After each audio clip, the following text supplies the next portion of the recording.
Assalamualaikum warahmatullahi wabarakatuh. Perkenalkan, nama saya Aulia Hikmanawari dengan NIM 24070160047 dari kelas 2B. Hari ini saya ingin mengangkat sebuah topik yang mungkin terdengar sederhana, namun nyatanya sangat menyentuh dan berdampak besar bagi banyak perempuan, terutama para ibu. Topik ini adalah tentang proses penyesuaian dari seorang ibu ketika memasuki fase yang disebut sarang kosong atau emptiness. Fase sarang kosong adalah masa ketika anak-anak yang selama ini tinggal bersama orang tua mulai meninggalkan rumah. Mereka pergi untuk melanjutkan pendidikan, menikah, atau bekerja dan membangun kehidupan yang mandiri. Secara logika, ini adalah tanda keberhasilan orang tua dalam membesarkan anak. Namun secara emosional, banyak ibu merasa kehilangan. Rumah yang dulu penuh tawa dan rutinitas kini terasa sepi. Hari-hari yang sebelumnya padat dengan kegiatan mengurus anak, tiba-tiba menjadi kosong. Disinilah muncul perasaan sedih, hampa, bahkan stres yang dikenal sebagai sindrom sarang kosong. Penelitian yang dilakukan oleh Niko Mangpebi Darmayanti dan Madediah Lestari dari Universitas Udayana mencoba melihat lebih dalam bagaimana ibu-ibu di usia dewasa madya ini menyesuaikan diri dengan fase. Mereka menggunakan pendekatan kualitatif dengan metode fenomenologi, yakni mengenali makna dari pengalaman nyata para ibu yang benar-benar sedang mengalami fase sarang kosong. Wawancara dan observasi dilakukan terhadap 3 ibu yang tinggal di Denpasar dan saat itu hanya tinggal berdua dengan suaminya karena anak-anak sudah pergi. Dari hasil penelitian, ditemukan bahwa banyak ibu mengalami gejala sindrom sarang kosong secara emosional maupun fisik. Ada yang merasa sangat kesepian, merasa hampa, bahkan sampai mengalami demam karena tekanan perasaan yang begitu besar. Beberapa ibu juga mengaku takut kehilangan anak selamanya karena mereka merasa sangat dekat dan terikat secara emosional sejak anak-anak masih kecil. Namun, tidak semua ibu terjebak dalam kesedihan. Ada juga yang mampu beradaptasi dan menerima perubahan ini dengan lebih positif.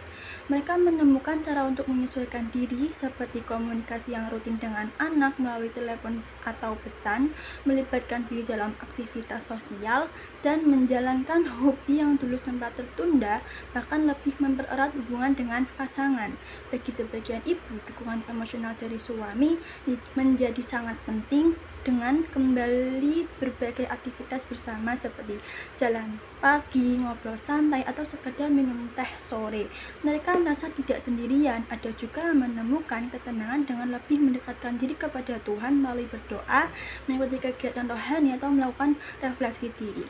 Proses penyesuaian diri ini tentu tidak lepas dari berbagai tantangan. Perubahan hormonal dan emosi yang tidak stabil akibat menopause seringkali membuat suasana hati ibu menjadi lebih sensitif.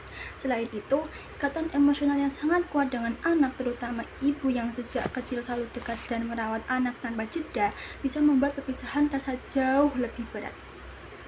Namun, di balik itu, ada banyak hal yang bisa membantu proses adaptasi ini menjadi lebih sehat.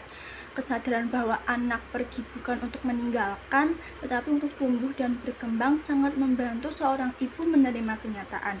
Lingkungan sosial yang mendukung, hubungan dengan teman-teman sebaya, serta aktivitas yang bermakna juga mempercepat proses penerimaan. Bahkan, pekerjaan, baik pekerjaan rumah tangga maupun pekerjaan profesional dapat menjadi pengalih perhatian yang produktif. Setelah melewati proses penyesuaian ini, sebagian besar ibu merasa lebih tenang. Mereka mulai bisa menerima bahwa kehidupan terus berjalan dan bahwa anak-anak tetap menjadi bagian dari hidup mereka meskipun secara fisik tidak lagi tinggal bersama. Mereka pun menyadari bahwa pasangan hidup adalah sosok yang akan terus menemani dan bahwa kebersamaan tetap bisa dirasakan melalui perhatian, komunikasi, dan cinta.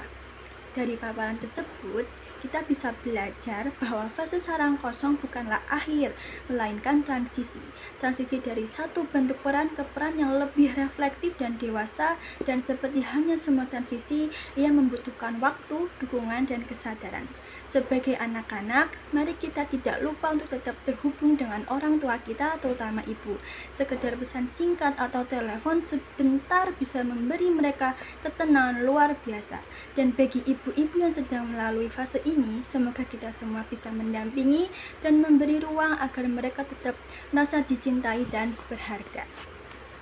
Terima kasih telah menyimak, semoga ini bermanfaat dan memberi pemahaman dan kepekaan lebih dalam mengenai kondisi psikologis perempuan di usia dewasa madya. Saya Aulia Hikmanawati pamit. Wassalamualaikum warahmatullahi wabarakatuh.